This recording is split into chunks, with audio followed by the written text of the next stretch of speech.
ଏଟା କେତେ କହିଲା କି ହୋଇ କେତେ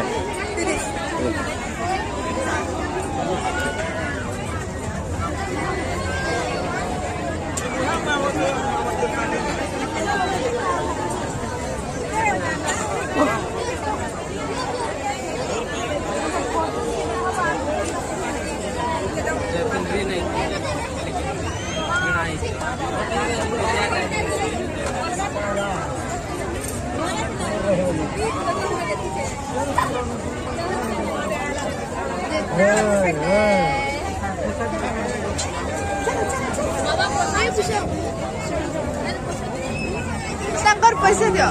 କେତେ 30 ଟଙ୍କା ଧର ଆପଣ ଛୁଟି